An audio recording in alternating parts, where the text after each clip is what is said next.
नमस्कार। बहुजन हिताय बहुजन सुखाय, इस शानदार आदर्श वाक्य के साथ आकाशवाणी अपनी 90 वर्षीय गौरवशाली यात्रा पूर्ण करने जा रहा है।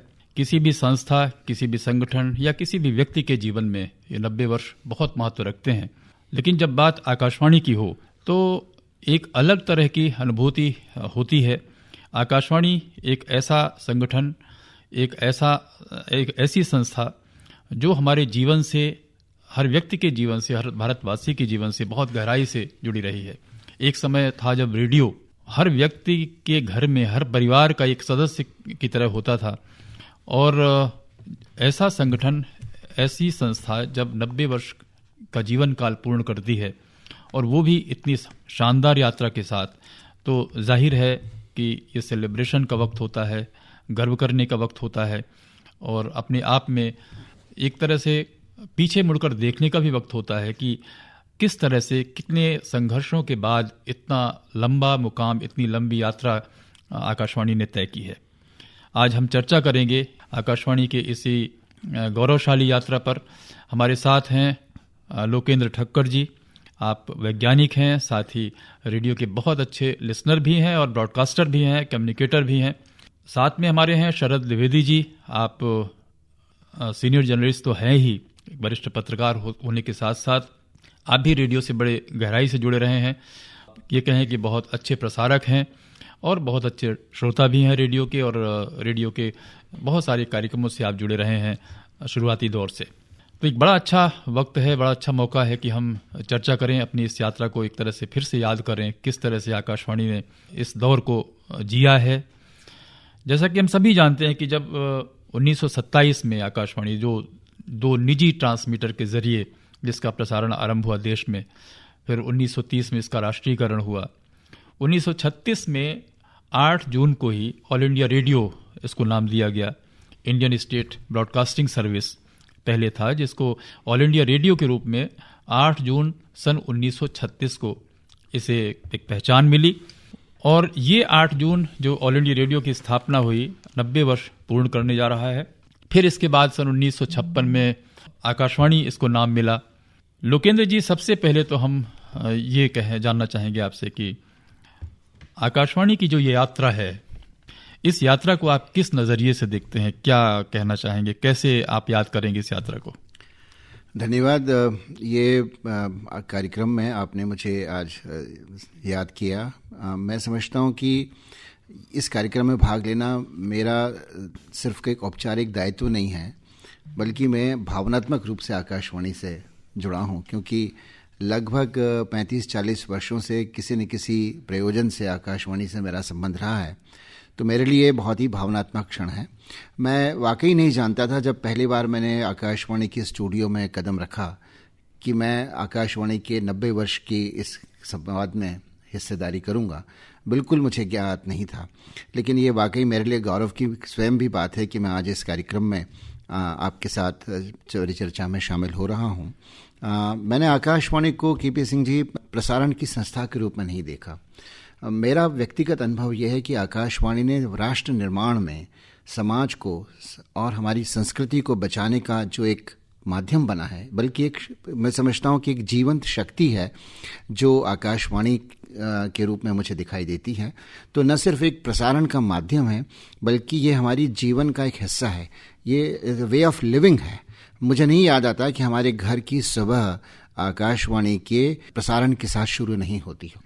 प्रत्येक दिन हमारे घर में सुबह होती है और आकाशवाणी हम ट्यून करते हैं, चाहे कौन सा भी स्टेशन हो। तो ये हमारे जीवन का एक बहुत ही असंपृक्त हिस्सा है, और उस हिस्से को हम जी रहे हैं। We are living the Akashvani, we are part of, we are breathing Akashvani. This is what I think, मैं ऐसा समझता हूँ। वे ऑफ लिविंग है, जीवन का एक हिस्सा है। जैसा कि हमने भी कहा शुरू में कि रेडियो हमारे परिवार के एक सदस्य की भांति रहा है। शरद जी, बताइए, हम यही प्रश्न आपसे करें कि आप किस नज़रिए से देखते हैं, किस तरह से सोचते हैं कि आकाशवाणी ने हमारे जीवन को कितना प्रभावित किया है, किस तरह से हमारे जीवन से जुड़ा रहा है आकाशवाणी? जी, बहुत शुक्रिया सिंह साहब। पहले मैं भी अपनी भावनाएं लोकेंद्र जी के साथ बिल्कुल जोड़ता हूं, क्योंकि रेडियो हम सब के लिए हमारी जनरेशन के लिए बहुत ही एक इंटीग्रल पार्ट रहा है हमारी ज़िंदगी का। हवा महल सुनना, पिताजी, माताजी, छोटे भाई बहन, बड़े भाई बहन, हम सब बैठते थे और हवा महल की वो सिग्नेचर ट्यून आज भी मेरे जहन में है। और फिर उसके बाद जो किरदार आते थे, अरे बन्ने मियाँ, अरे चाय पिलाओ। अब ये जो चीज़ें हैं ये हमारे जहन में बिल्कुल एकदम किसी खूबसूरत याद की तरह बैठ गई हैं।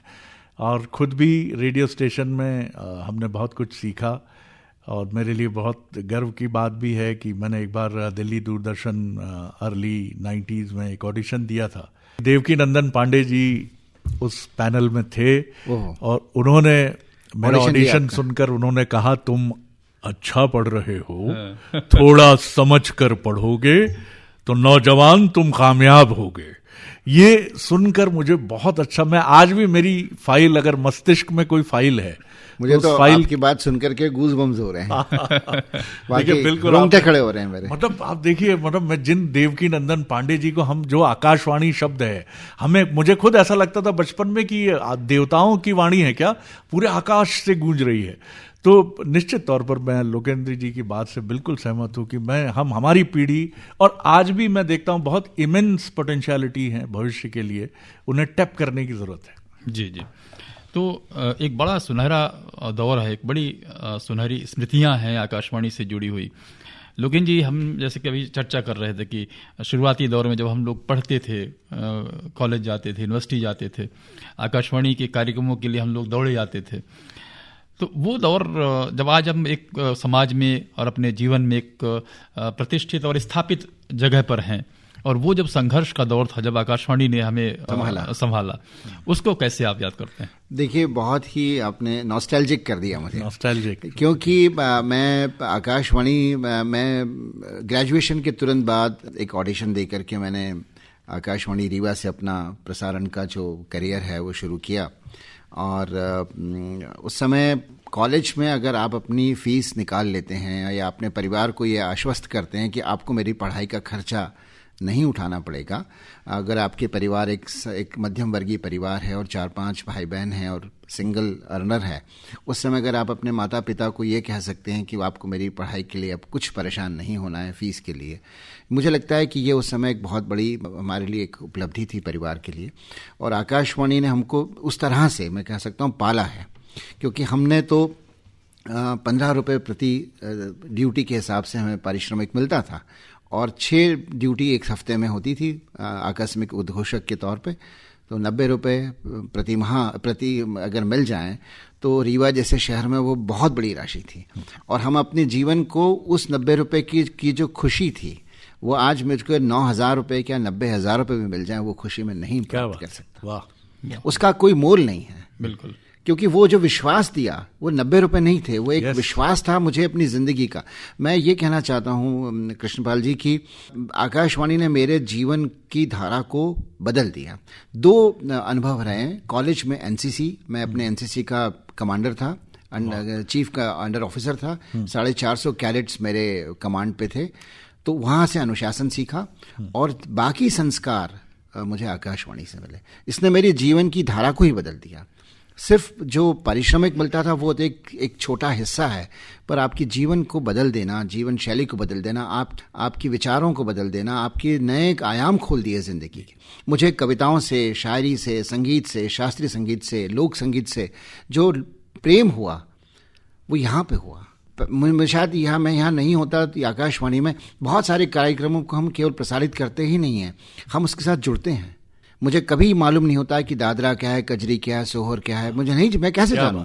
क्योंकि मैंने उनका प्रसारण किया, उनको सुना, और पहले मुझे लगता था कि क्या रीवा से दादरा बजता रहता है, पर आज मैं जब सोशल मीडिया के युग में देखता हूं कि आकाशवाणी नहीं तो कौन और जो इसको बचाएगा, वरना ये हमारी स्मृति से सब गायब हो जाएगा। तो ये जो योगदान है आकाशवाणी का और उसके पूरे परिवार का, उसका कोई मोल नहीं। और आज मुझे लगता है कि all the more it is important इस दौर में, जब सोशल मीडिया के दौर में इतनी ज़्यादा रील्स और इतना ज़्यादा कंटेंट आपके पास आ रहा है, उस कंटेंट के मुकाबले आकाशवाणी का कंटेंट जो है वो अपनी जगह, मतलब सारी तराजू में एक प्राणी में आप आकाशवाणी रख दीजिए, दूसरे प्राणी में सारा सोशल मीडिया कंटेंट रख दीजिए, फिर भी जो है वो तराजू उधर ही नमेगी आकाशवाणी की तरफ, क्योंकि आपके पास आर्काइवल वैल्यू है। इस स्टूडियो में मैंने मल्लिकार्जुन मंसूर को सुना, इस स्टूडियो में मैंने गुलजार साहब को सुना, इस स्टूडियो में मैंने अहमद हुसैन मोहम्मद हुसैन को सुना, इस स्टूडियो में मैंने विशाल भारद्वाज, कितने बड़े बड़े नाम हैं जो इस स्टूडियो में लाइव रिकॉर्डिंग की है, जिनको उद्घोषणा करने का मुझे अवसर मिला है। वो पूरी ज़िंदगी का एक ऐसा संचित अनुभव है जिसको मैं बखान नहीं कर सकता। जिसका बहुत समृद्ध विरासत के वाहक रहा है आकाशवाणी। और लोकेन जी, आपने एकदम निश्चित रूप से भावुक कर दिया। वो ऐसा दौर था, उसको याद करके हम सभी भावुक हो जाते हैं, क्योंकि आकाशवाणी, जब हम लोग शुरू में आकाशवाणी से जुड़े और जिस दौर में हम पढ़ाई करते थे और हम लोग बाहर रह करके और अपने खर्च भी चलाना होता था, पढ़ाई भी करना होता था, उस दौर में आकाशवाणी ने, जैसा आपने कहा कि संभाला हमें, और ना सिर्फ संभाला बल्कि एक मूल्य के साथ, जो वैल्यूज़ हैं उनके साथ साथ हम अपने आप को आगे बढ़ाते चले गए और अपने अनुभवों को, अपने संस्कारों को समृद्ध करते गए। आकाशवाणी ने वो काम किया है। शरद जी, जैसा कि लोकेन जी ने कहा कि आकाशवाणी एक ऐसा माध्यम रहा है, एक ऐसी संस्था रही है जिसने कि हमारी विरासत को, हमारी संस्कृति को, हमारे गीत संगीत और लोक कलाओं को समृद्ध किया है। न सिर्फ समृद्ध किया बल्कि उसको संरक्षित भी किया है।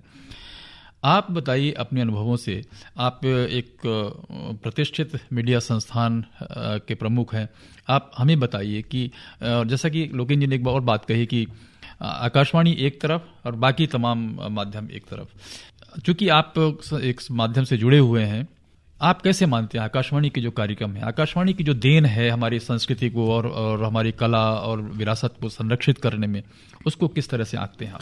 बड़ा अच्छा सवाल आपने किया। और मैं ये समझता हूँ जो लोकेंद्र जी ने कहा कि ये हमें शिक्षित करने का एक माध्यम बना। आज जितने भी निजी मीडिया संस्थान हैं वो कितनी ये जिम्मेदारी निभा रहे हैं कि उनसे आप भाषा के संस्कार सीख रहे हैं, उनसे आप हिंदी और अंग्रेज़ी का डिक्शन आप ठीक कर रहे हैं, या आपको ये लगता है कि किस सलीके से बात करनी चाहिए। मैं अपनी बात करूं, लोकेंद्र जी ने अपना अनुभव शेयर किया ही, और मुझे बहुत गर्व है। आजकल तो आरजे या जो भी प्रोग्राम रेडियो करते हैं वो खुद ही फेडर ऑन ऑफ करते हैं और एंकरिंग भी करते हैं उसके साथ।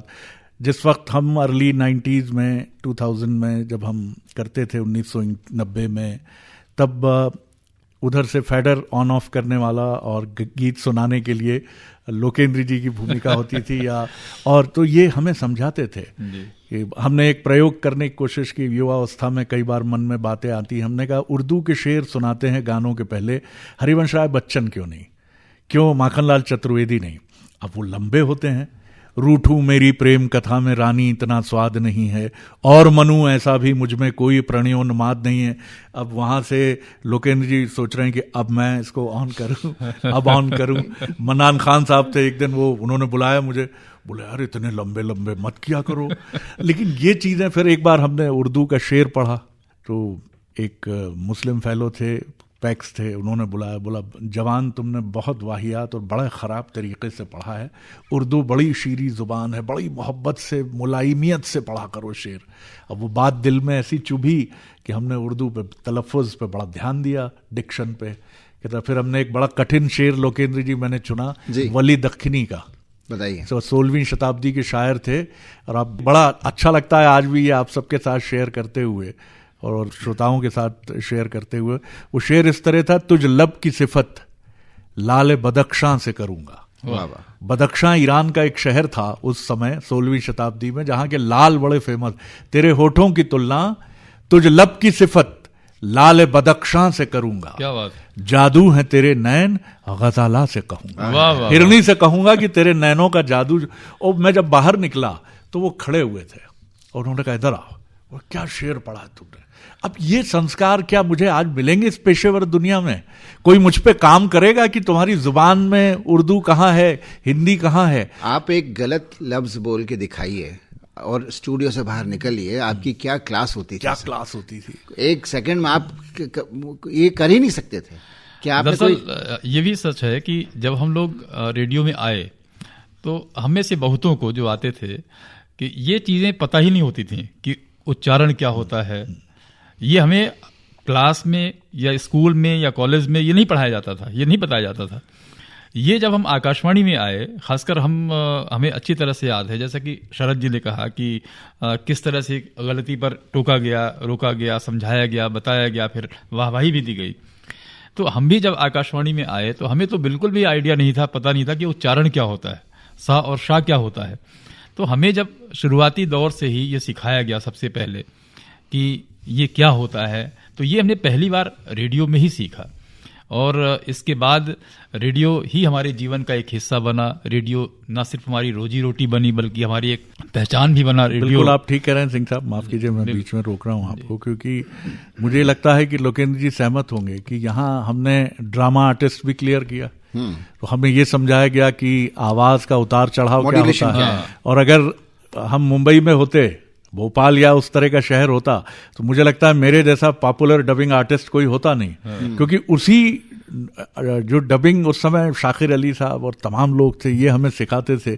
और आज हमने वही सब चीज, दुनिया खत्म होने वाली है, हमें लड़ना होगा, ये चीजें हमने कहां से सीखी? ये रेडियो स्टेशन ने हमें सिखाई। सही। और कितने लोग सीख कर आज भी, मुझे लगता है कि जो वरिष्ठ पीढ़ी है 50 पार करने वाली, वो रेडियो की अद्भुत पीढ़ी। और फिर आप इसके तमाम पुरानी चीजें भी देखें। मैंने पढ़ा कि गांधी जी की करीब करीब उनकी मृत्यु के बाद 7-8 घंटे की लाइव कमेंट्री थी, ये रेडियो के जरिए पहुंची। या आप बात करें जो युद्ध हुए 3, इन युद्ध में जिस तरह से रेडियो ने भूमिका निभाई, मतलब फौजी भाइयों के लिए जो कार्यक्रम आता था, बिल्कुल बिल्कुल, हाँ, जयमाला मेरे ख्याल से, जय जी, अब ना वो कितना हमें शौर्य से भर देता था, गर्व से या किसान भाइयों के लिए आप कृषि संबंधी कार्यक्रम है, या महिलाओं के लिए सुषमा जी यहाँ होती थी, उनकी एक अलग तरह की आवाज की ठसक थी, उनकी एक अलग तरह का टोन था। ऐसा लगता था कि जैसे हम किसी गांव की चौपाल में बैठ गए हैं और चारों तरफ महिलाएं हैं। जी, तो गांव की चौपाल की बात की, हमें याद है बचपन में जब रेडियो हमारे यहाँ हमारे शहर में शुरू हुआ, रीवा में शुरू हुआ, तो रेडियो उसी तरह से होता था कि गांव की चौपाल में एक रेडियो रखा जाता था। गांव किसी के घर में रेडियो है बहुत बड़ी बात होती थी, और वो रेडियो रख दिया जाता था, उसमें 100-200 लोग इकट्ठा होते थे, सुनते थे सर, और पूरा भीड़ इकट्ठा हो जाती थी उसके कार्यक्रम शुरू होने के पहले। तो वो एक दौर था आकाशवाणी का। और हमें लगता है कि आकाशवाणी ने जितना हमारे जीवन को प्रभावित किया है, किसी और माध्यम ने, किसी और तरीके से प्रभावित कोई और चीज इस तरह से नहीं कर पाई जितना कि आकाशवाणी ने किया है। ये एक बहुत बड़ी बात है। उस दौर में एक चीज और ऐड ऑन करना चाहूंगा लोकेन जी, आपको याद होगा हम लोग छोटे थे, तो ये भी अर्ली 80s की बात है, जो बाल कटवाने के लिए न्यू मार्केट भोपाल में जाते थे, तो सुबह सुबह कई बार, क्योंकि बड़ी भीड़ होती थी संडे के दिन, तो जो रामचरित मानस गूंजता था रेडियो पर, और समवेत गूंजता था, ऐसा लगता था कि दिग दिगंत से गूंज रहा है। और पता नहीं उस रामचरित मानस, मैंने बहुत जगह सुना उसके बाद, लेकिन जो AIR आकाशवाणी का जो रामचरित मानस का जो पाठ है, वो आज भी, जैसे आपने कहा ना कि गूज़बम्प हो गए, तो आज भी ऐसा लगता है कि वो राम किशन चंदेश्वरी, आहा, क्या बात है, वाह वाह। और मेरे परिवार में तो रामायण का कुछ ज़्यादा ही मतलब महत्व है। मेरे ताऊजी बहुत रामायण के मर्मज्ञ हैं, तो वो बताते हैं कि मध्य प्रदेश में ही पहला भोपाल आकाशवाणी केंद्र था जहाँ से मानस गान का प्रसारण शुरू हुआ। अरे वाह। और एक राज्यपाल थे, अब मैं इसकी पुष्टि नहीं कर सकता ये कैसे इस बात की है, लेकिन पट्टाभी सीतारमैया जी, उन्होंने आकाशवाणी के केंद्र निदेशक को कहा कि क्यों ना आपके केंद्र से, आकाशवाणी से मानस गान का प्रसारण हो।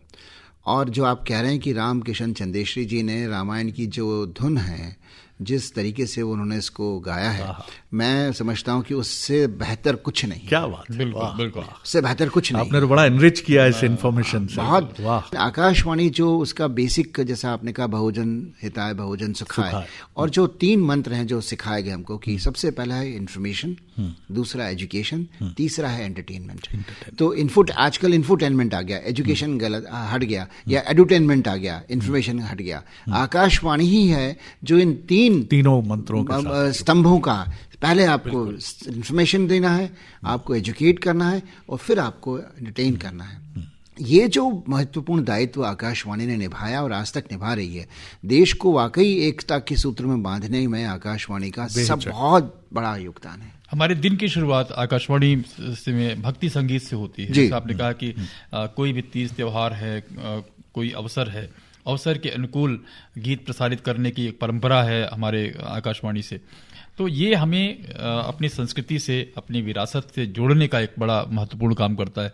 शरद जी, आपने कमेंट्री की बात की, जिस तरह से कि आकाशवाणी की कमेंट्री, तो हमें cricket commentary, football commentary, hockey commentary की याद आ गई कि रेडियो में जब हम लोग कमेंट्री सुनते थे तो वो, और आज जो हम विजुअल्स देखते हैं, हमें लगता है कि जो रोमांच कमेंट्री में, जो रोमांच रेडियो की कमेंट्री में था, वो आपको उस तरह का रोमांच आज ना तो किसी विजुअल्स में है, और ना तो वो कमेंट्री रेडियो में भी उस तरह की नहीं रह गई। शायद इसलिए क्योंकि आज विजुअल्स है, जो क्योंकि एक समय था जब रेडियो अपने आप में इकलौता ऐसा माध्यम था और सिर्फ उसी का एक पूरी पकड़ थी इस क्षेत्र में।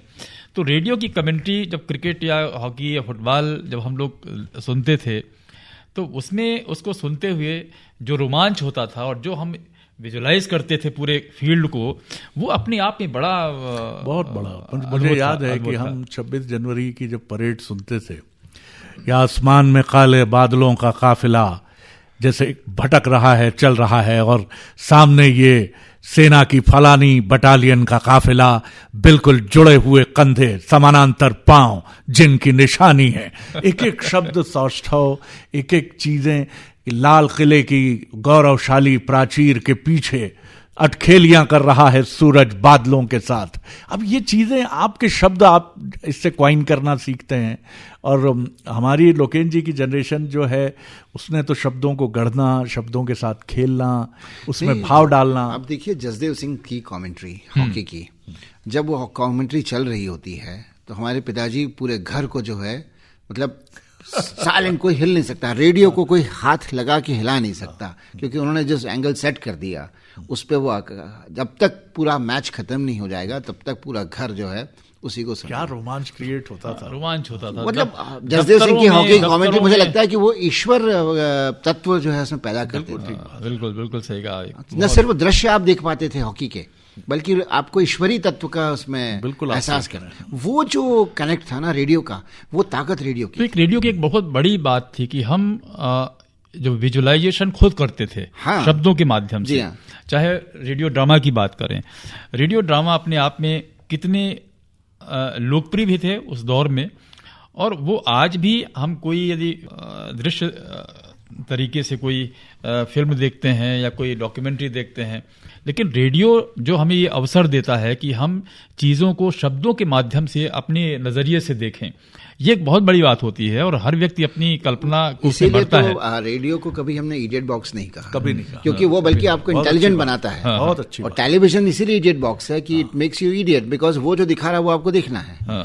रेडियो जो है, एक ही कहानी के 4 दृश्य होंगे, 4 लोग सुन रहे हैं, चारों अपनी अपनी कहानी गढ़ेंगे, अपने अपने दृश्य गढ़ेंगे, तो हमारी कल्पनाशीलता का जो एक नई खिड़कियां खुलती हैं उसमें। आप शरद जी, आप एक समाचार संस्थान से जुड़े हुए हैं, हम रेडियो समाचारों की बात करें, आकाशवाणी के समाचारों की बात करें।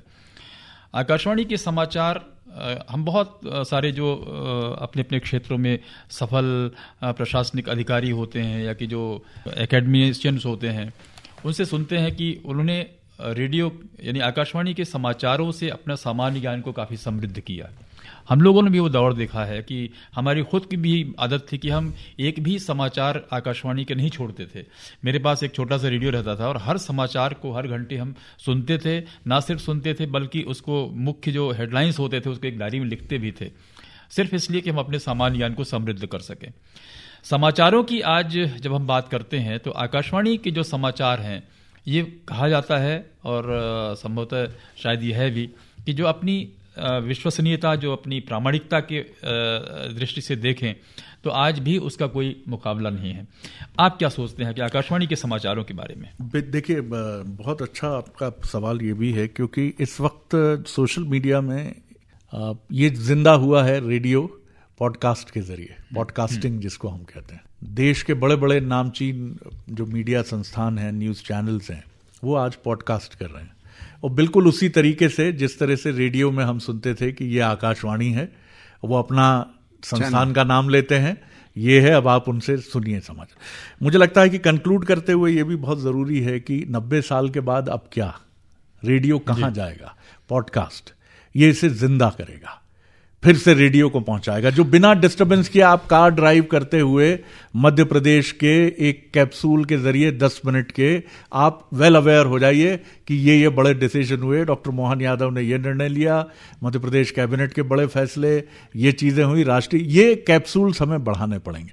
आज भी रेडियो स्टेशंस AIR 98% से ज्यादा आबादी तक पहुंच रहा है, 23 भाषाएं हैं आपकी और 179 के करीब बोलियां हैं। जी जी। आप इनको जितना इनरिच करेंगे, छोटे छोटे कैप्सूल, अंग्रेजी कैसे सीखें। मुझे ये भी लगता है शरद जी कि आज के इस दौर में, चूंकि आप तो एक सक्रिय रूप से किसी बड़े मीडिया चैनल के साथ काम कर ही रहे हैं, जो फेक न्यूज़ का एक आतंक है, बहुत आतंक है, बहुत क्रेडिबल और जैसा KP सिंह जी ने कहा कि विश्वसनीयता बनाम फेक न्यूज़, या सबसे तेज या सबसे सही, अगर आप देखें, हो सकता है आकाशवाणी सबसे तेज ना हो, लेकिन सबसे सही है क्या?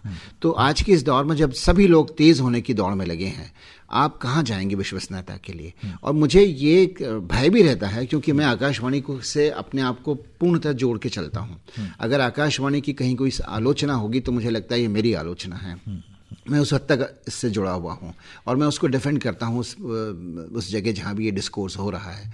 मुझे लगता है कि आकाशवाणी के भविष्य को लेकर के एक किस्म का प्रश्न चिन्ह तो है ही कि मीडिया के दौर में आकाशवाणी अपने अस्तित्व को कैसे बनाए रखेगा। पर मैं इस बात से भी आश्वस्त होता हूं कि आकाशवाणी अगर अपने चरित्र को बनाए रखे, क्योंकि आकाशवाणी इस सारे इवन ब्रॉडकास्टिंग चैनल्स में, रेडियो FM प्राइवेट चैनल्स की बात कर रहा हूँ, अगर आप विजुअल चैनल्स की बात ना भी करें या सोशल मीडिया को भी छोड़ भी दें, जो आकाशवाणी के अपने प्रतिस्पर्धी FM चैनल्स हैं, उससे आकाशवाणी अपने आप को अलग है। और वो पहचान आप सारे प्राइवेट चैनल्स की जो तरीका है उनका एक जैसा है, आकाशवाणी का भिन्न है। तो ये जो भिन्नता है, यही इसका चरित्र है, यही इसकी पहचान है, यही इसकी सिग्नेचर है। और अगर आकाशवाणी इसको बनाए रखेगी, क्वालिटी को, क्रेडिबिलिटी को, फैक्ट्स को, फेक ओवर फैक्ट्स को ये अगर बनाए रखेगी आकाशवाणी, जो मुझे पूरा विश्वास है कि बनाए रखेगी, तो आकाशवाणी के अस्तित्व को कभी कोई सवाल आएगा नहीं।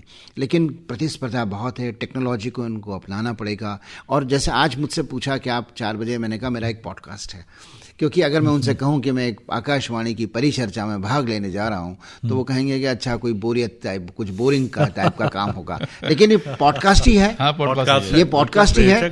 हमने उसका वीडियो अगर नहीं रिकॉर्ड किया तो नहीं किया, पर पॉडकास्ट और क्या होता है। और ये जो माइक हमारे सामने, ये लाइव माइक्स हैं, जो पॉडकास्टर्स के माइक तो नकली रखे रहते हैं, वो तो उनके तो लैपल माइक से रिकॉर्ड या फिर और कोई माइक होगा, ये तो दिखावे के हैं। इन असली माइक के साथ लाइव ब्रॉडकास्ट करना ही पॉडकास्ट है।